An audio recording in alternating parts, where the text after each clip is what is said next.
April has been a busy month already. I mean, we're not even very far into it as far as transactions go.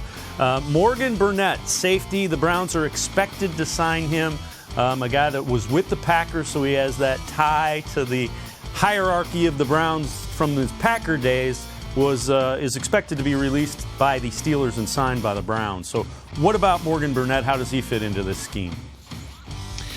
Morgan Burnett's a better box safety than Murray probably is. Has played that position for the most of his career with dating back to Green Bay. He can do a little bit of everything just like Murray can, but a guy who I think graded out, Pittsburgh fans are probably happy with him leaving because I think that they were using him in deep coverage a little more than the Browns intend to do so. He actually graded out as a better zone defender down near the box. So advanced in age a little bit, closer to 31, probably lost a step here or there, but he's going to be a guy who you can count on being solid. He's been solid the last 5 years. He's not going to be spectacular. You're not getting a fantastic player, but you're getting somebody who the Browns just need at that strong safety position between Murray and Burnett to just be, a competent player to keep the defense on schedule and not allow any breakdowns. And I think Burnett's a solid player in that regard.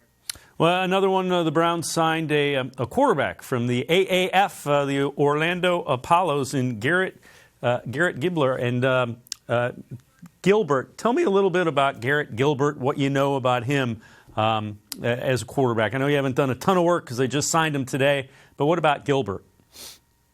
Yeah, I mean, a nice skill set, big guy. He obviously, the word going around is the connection to Lake Travis. He played quarterback at the same high school Baker Mayfield did, just a few years there before him, a couple guys in between him. I think Michael Brewer was the guy in between them. Ohio State fans remember him as the quarterback of Virginia Tech when they came into Ohio Stadium and beat Ohio State. So there's a good run of quarterbacks there, and their connection there with Mayfield is going to be pretty obvious.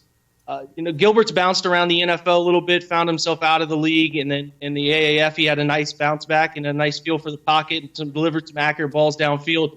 So I think the Browns are looking at a guy who's a little bit more seasoned, maybe a bit more upside to grow as he comes into the second stage of his career than Drew Stanton is probably. But he also has that good connection to Baker Mayfield, so he could blossom behind Mayfield, sort of bring him along and be comfortable in the offense to just be that long-term backup to Baker Mayfield.